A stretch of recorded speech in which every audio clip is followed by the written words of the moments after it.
قربانیاں رہی ہیں, حضرت خدیجہ کی کیا قربانیاں رہی ہیں اللہ کے نبی صلی اللہ علیہ وسلم کے ساتھ. پہلی وہی کا معاملہ آپ جانتے ہیں, لمبی بات ہو جائے گی, وقت نہیں ہے, انشاءاللہ پھر کبھی موقع ملا تو ضرور میں حضرت خدیجہ کی زندگی اٹھاؤں گا, عورتوں کے لیے عورتوں کو بتاؤں گا کہ عورت ایسی ہونی چاہیے, بی بی ایسی ہونی چاہیے, بی بی ایسی بن کر کے دکھانا ہوگا, تب ہم اور آپ کو دنیا اور آخرت میں کامیابی مل سکتی ہے. اور یہاں معاملہ تو الٹا ہے, آدمی سوچتا ہے کب مجھے اپنی بیوی سے چھٹکارا ملے, جلدی سے موت آ جائے اور اس سے چھٹکارا مل جائے مجھے.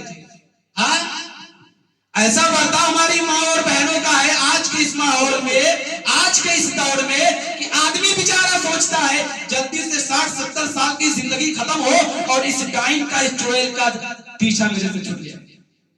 اللہ ماشاء, ایک دو کو چھوڑ کر کے سب کو نہیں کہا جا سکتا, بہت اللہ والے بھی موجود ہیں, اللہ والے بھی دنیا میں ہیں, لیکن یہ چیز حقیقت ہے, یہ چیز حقیقت ہے کہ ماؤں کے اندر, آج کی عورتوں کے اندر اپنے شوہر کے تئیں سے, اپنے آدمی کے تئیں سے وہ محبت نہیں ہے. بیچارہ شوہر کتنی بھی اچھی چیز کر لے, کتنا بھی اچھا عمل کر لے, کتنا بھی اچھے سے رہ لے, بی ناپسند کرے گی. مجھے ایک پیر کا واقعہ یاد آ رہا, میں چاہتا بتا دوں. ایک پیر صاحب تھے بیچارے, بہت بڑے پیر تھے, اور ان کی بیوی ان کو پیر ہی نہیں مانتی تھی. یعنی چلا تیرے جیسے 72 پیر میں نے دیکھے ہیں, تیرے جیسے 72 پیر میں نے دیکھے ہیں.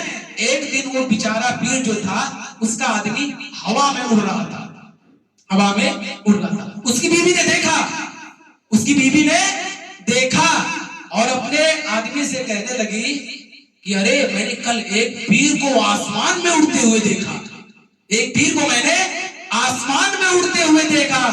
شوہر وہ ہے, پیر وہ ہے, پیر اس کو کہتے ہیں. اس آدمی نے کہا بیوی تم نے دیکھا؟ کہا ہاں میں نے دیکھا, وہ پیر اڑ رہا تھا. اس کے شوہر نے کہا کہ بیوی وہ میں ہی تھا, وہ میں ہی تھا. جب بیوی نے سنا کہ وہی تھا تو کہنے لگی تبھی تو ٹیڑھے ٹیڑھے اڑ رہے تھے, تبھی تو دیکھیے پھر غلطی, تبھی تو ٹیڑھے ٹیڑھے اڑ رہے تھے. یہ بیوی ہے جو اپنے شوہر کی کبھی بھی اچھائیاں اسے دکھتی نہیں ہے, برائیاں نظر آ جاتی ہیں, وہ دوسرے کی تعریف میں لگی رہتی ہے, اپنے شوہر کی تعریف کبھی بھی نہیں کر سکتی. حالانکہ یہ چیز نہیں ہونی چاہیے, یہ چیز نہیں ہونی چاہیے.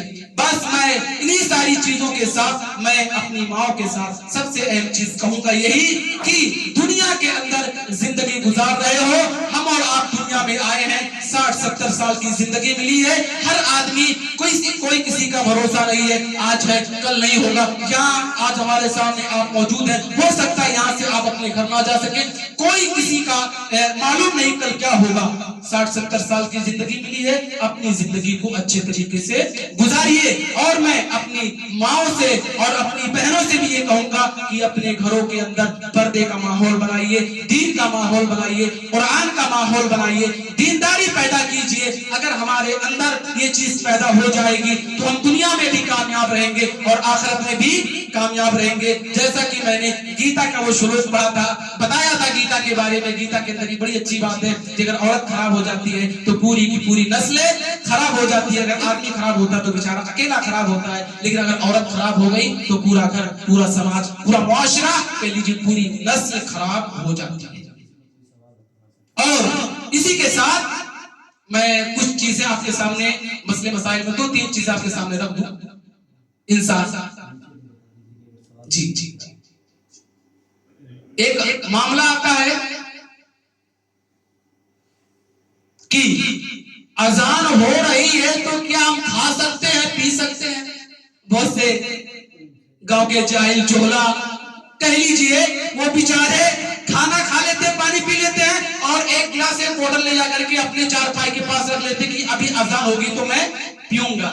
ایسا ماحول ہے اپنے گاؤں میں, ہمارے ادھر تو تھا, لیکن ہم نے ساری چیزیں بتائی. اگر آپ کے یہاں پر بھی یہ ہے تو جان لیجئے جیسے ہی اذان ہوئی سحری کا وقت خلاص.